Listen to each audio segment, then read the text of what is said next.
Hey Virgo, welcome to your yearly 2021 Sidereal Astrology reading.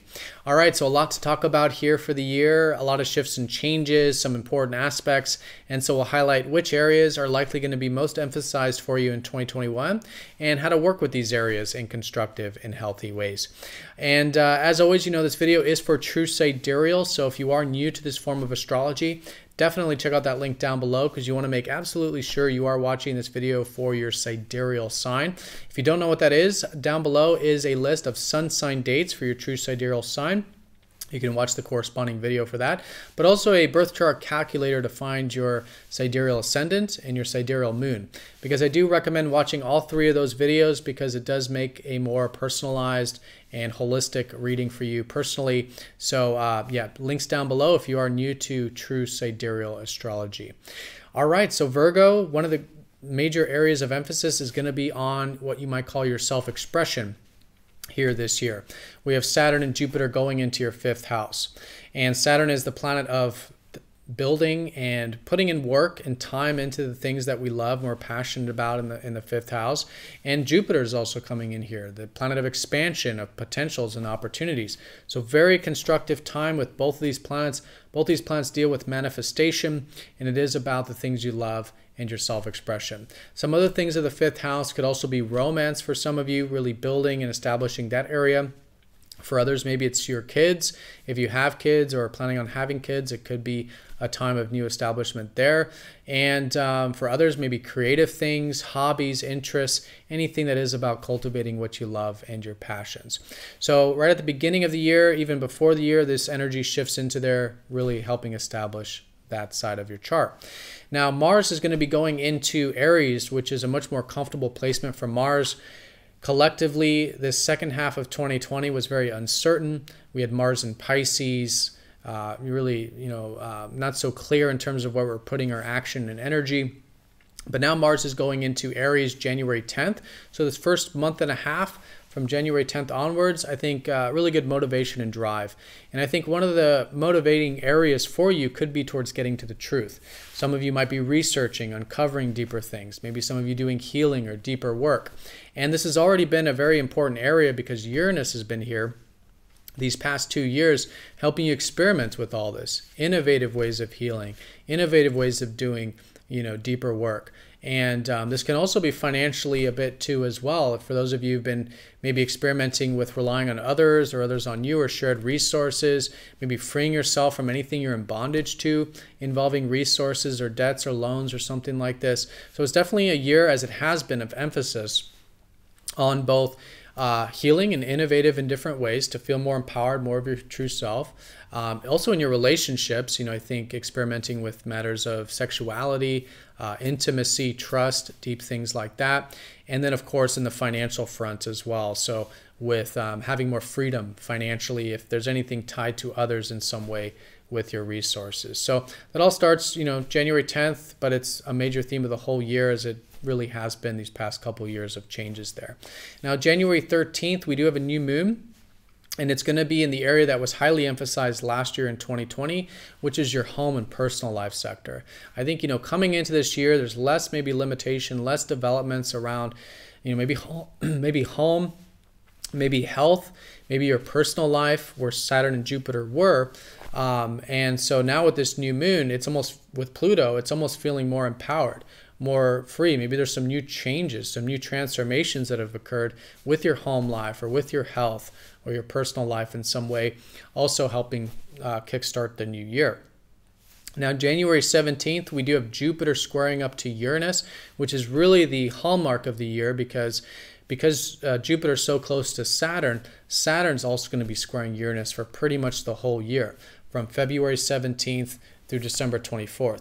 Now, squares are generally more challenging to work with because they work with two very different areas. And the two very different areas for you are the ones we mentioned, which is your self-expression and also the deeper elements of life. So you're going to have both of these very prominent, like we were saying. Some of you building some passion, some creative things, maybe businesses, maybe romance, things you're passionate about. So you're going to be building a lot with your self-expression, but then there's all this deeper energy that's still going on, about healing and deep diving. And so the challenge is how to unite these two, how to do the things you love and you're passionate about in a deeper way, right? And in a more meaningful way. Or these things you're creating in a more deeply and meaningful way. Or to literally unite these two, your self-expression with depth and truth and intimacy and just deeper views of life, and how to incorporate some of that self-expression into the deeper realms as well. So very different areas, but it becomes very constructive when we do set the intention to develop both of them. For you, it's self-expression and depth, the things you love and what's deeply meaningful to you in life. How to incorporate both is fantastic. Now, January 21st through February 14th, I think really will be the establishment with the self-expression.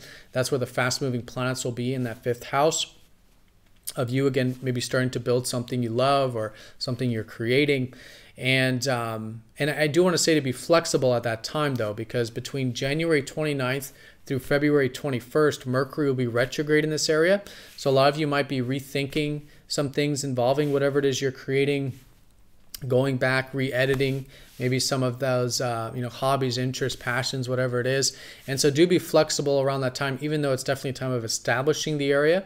Mercury retrograde, always good to be flexible as information changes during that time.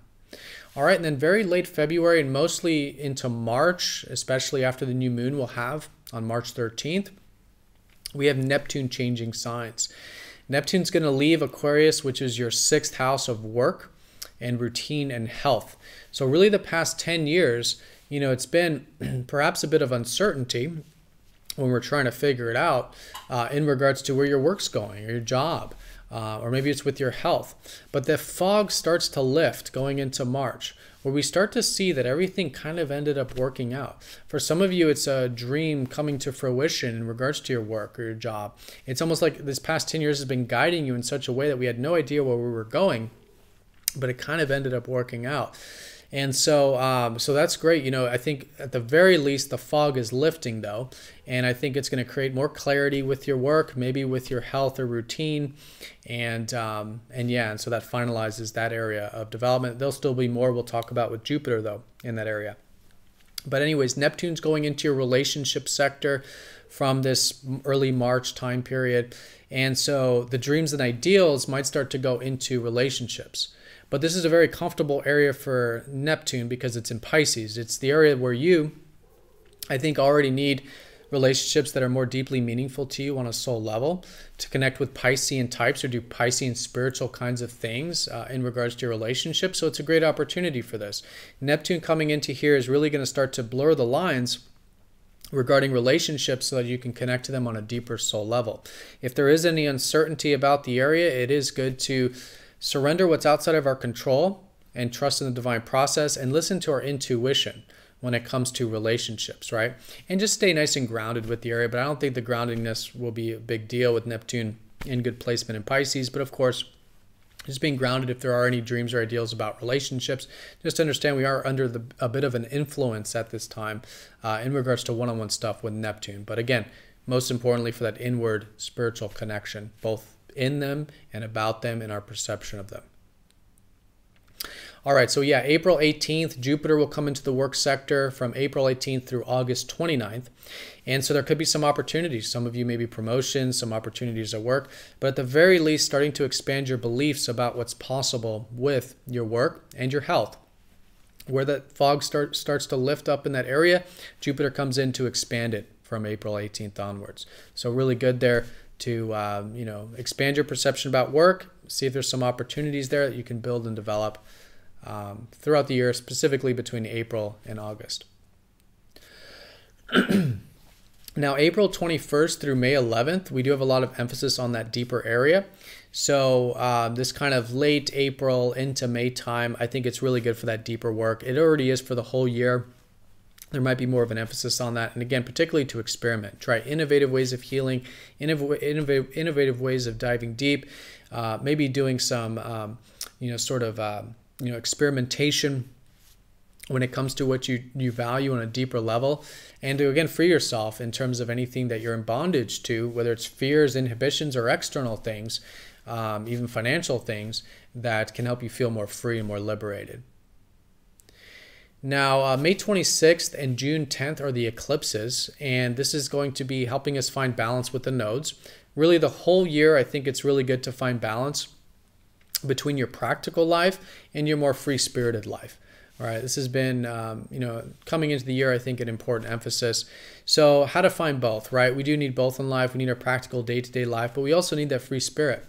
And where you might be heavily involved with maybe knowledge or more practical kind of things in life, learning, maybe using your mind, maybe communication, maybe everyday trade or exchanging with others, it is good to try new things with expanding your horizons, new philosophies, new outlooks on life, new beliefs, and some of you maybe travel or adventure to kind of expand your mind a bit and kind of balance out that practical life. So all year, good to find that balance between the practical and the expansive, the practical and the free-spirited, the practical and the abstract, and these eclipses June 10th, May 30th, as well as the eclipses on November 19th and December 4th will help you do just that. Now, June 14th, things start to make a little bit more sense in regards to what you are integrating regarding the self-expression and the deeper energies of life, right? So things start to shift there, maybe start to make a little more sense. And I think June 14th for the second half of the year, really good for implementing this, particularly, again, how you can get into the deeper side of your self-expression, more meaningful side of the things you love and you're passionate about, and shine that light of fun, playfulness, humor, the more lighter side to the deeper energies of life, which is also really great. So yeah, August 29th, Jupiter will then come back into that self-expression sector, helping you see some potential, some opportunities there from August 29th to December 7th. Again, this could be the area of romance, could be the area of kids, if you have kids, anything that is about your passions and things you love, do definitely have that Jupiter influence, even though Saturn is there helping it stay nice and grounded. And then we said November 19th, December 4th are the next set of eclipses, again, helping you find that balance between your practical life and your free-spirited life. And then December 7th, Jupiter will officially leave your 5th house of self-expression and go into the work sector for 2022, where again, I think you'll start to see some expansion there with both work and your health, learning a lot about the area and potential opportunities there for those things. Now, December 19th, I want to mention nothing major, but Venus will be retrograde. And this is going to be in the home sector. So all this kind of work from 2020 and before in regards to home and personal life, good to maybe go back and kind of reevaluate your values there, maybe reduce some things there going into the new year of 2022. And December 24th, we have the last Saturn square Uranus. So I think even though it's still going to be good going into 2022 to establish your creative process, your self-expression, the things you are passionate about, and even with the depth and experimenting with the deeper side of life, I think there's some sort of unification that happens at the end of the year here, where in some sense you have found that deeper passion, let's say, or getting more depth into the things you love in life, and vice versa, seeing the lighter side and flexible side of deeper elements of life. All right, so Virgo, have a fantastic year. Thank you so much for watching. Now, this video does come with a 20% discount on a personal reading for 2021. So if you are interested in that, definitely check out the link down below. But again, I wish you an awesome 2021. Thank you for all of your support, and I'll see you all next time for the next astrology forecast. Take care.